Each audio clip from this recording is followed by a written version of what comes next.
নমস্কার বন্ধুরা, টগরির ক্রিয়েশনে আরও একটি নতুন ভিডিও নিয়ে চলে এসেছি। স্কিপ না করে পুরো ভিডিওটি দেখবেন, আশা করি ভালো লাগবে। তো আজকে হচ্ছে রবিবার, তো রবিবার দিনকার আমরা যাব বোলবমে রাত্রিবেলা। তো দেখুন, আজকে একটু নিরামিষ খাবো, মানে পুরো শ্রাবণ মাসটাই আমরা নিরামিষই খেয়েছি। তো আজ একটু সুজি করে নিয়েছি। তো সুজিটা বানাতে আমি এখানে ঝাল সুজি করব।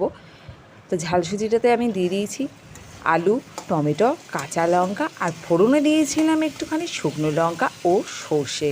তো ভালো করে এগুলোকে আগে থাকতে ভাজতে দিয়ে দিয়েছি। তো পুরো রেসিপিটা দেওয়া হয়নি, যেহেতু ভীষণ ব্যস্ত আজকে, তাড়াতাড়ি রেডি হয়ে যেতে হবে। তো ভোলেনাথের জায়গায় যাব, তো নিরামিষ না খেয়ে গেলে হবে না, কেন আগামীকাল আবার সোমবার, বাড়িতে এসে আবার মাথায় জল দিতে হবে। যে যেখান থেকে ভিডিওটি দেখবেন, ভালো লাগলে লাইক করবেন, কমেন্ট করবেন, শেয়ার করে অন্যকেও দেখার সুযোগ করে দেবেন। তো দেখুন, ভেজে রাখা সুজিটাকে দিয়ে দিচ্ছি।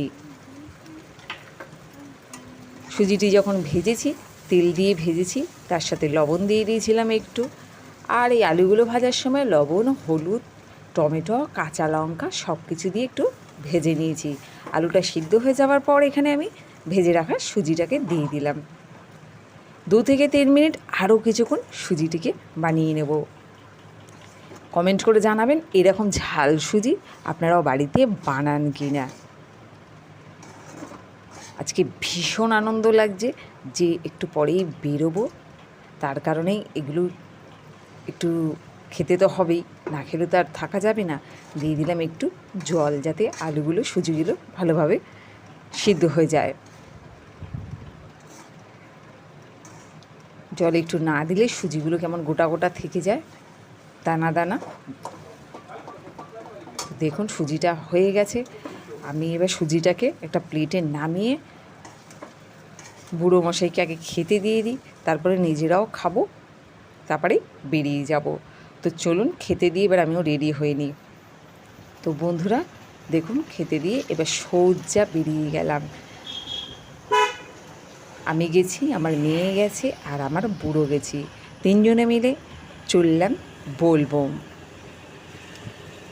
যদি আমি ওখানের মিউজিকগুলো শোনাতে পারতাম বন্ধুরা, আপনাদের অনেক ভালো লাগতো। তো স্টেশনে কত ভিড়, ওই ভিড়ের মধ্যেই যাওয়া হচ্ছে। এত ভিড়, সব ভিডিও তো তুলতে পারিনি। দেখুন, এখানে বিশ্বজিৎদা কর্তামশাইকে তিলক করে দিচ্ছে। অসাধারণ একটা পরিবেশ, মানে কী বলবো, যারা ওখানে ছিলেন তারাই জানে। এখানে ভান্ডারা বসানো হয়, এখানে যে যেরকম পারে খাওয়ার নিয়ে সবাইকে দেওয়া হয়। সারা রাত ধরে একটা উৎসবের মতো চলে। দেখতেই পাচ্ছেন গাড়ি নিয়ে দিকে যাচ্ছে। এটা হচ্ছে দক্ষিণেশ্বর থেকে জল তুলে ব্যারাকপুরে গিয়ে জল ঢালা হয়। তো দেখুন, কত তীর্থার্থী, মানে যারা জল ঢালবে সবাই যাচ্ছে, বাচ্চা থেকে বুড়ো। প্রত্যেক বছর হয়, ভীষণ আনন্দ হয়, একটা মজা হয়, সবাই পরিবারের লোকজন থাকি আমরা ওখানে। তো দেখুন, এখানে জলের ব্যবস্থা আছে, মানে যাবতীয় ব্যবস্থা থাকে এখানে। সারা রাত খাবার বিতরণও করা হয়। তো আমার কর্তামশাই দেখুন জলটিকে আবার ভরছে।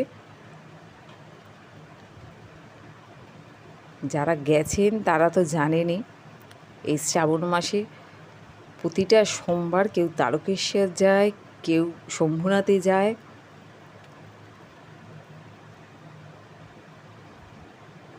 আর দক্ষিণেশ্বর থেকে যেটা যাওয়া হয় এটা হচ্ছে শম্ভুনাথ, দক্ষিণেশ্বর থেকে ব্যারাকপুর। প্রচুর লোক আসে, প্রচুর লোক যায়, ভীষণ ভীষণ মজার, একটা ভালোও লাগে ভীষণ। চারিদিকে এপার ওপার শুধু লোক যাচ্ছে। আমি ওখানে রাত্রি 3টে অবধি ছিলাম, তারপরে বাড়িতে এসেছি। দেখুন, মহাদেব আসছে কাঁধে চড়ে। এই অসাধারণ দৃশ্যগুলো দেখতেই জানি ওখানে ছুটে যাওয়া। তীর্থযাত্রীরা যারা থাকেন তাদের তো মানে দেখি কি বলবো, ওনাদের পা ফুলে যায়, ভীষণ কষ্ট হয় হাঁটতে, তবুও ওনারা যায়। একটু একটু বাচ্চা থেকে প্রত্যেকে, কেউ বাদ নেই। তো দেখুন, মহাদেবকে নিয়ে যাচ্ছে।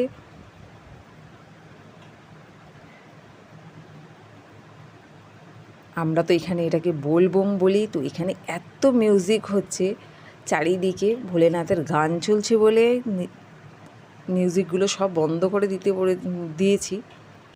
দেখো আমরা এখন ফাঁকা রাস্তা পুরো বাড়ি যাচ্ছি সবাই।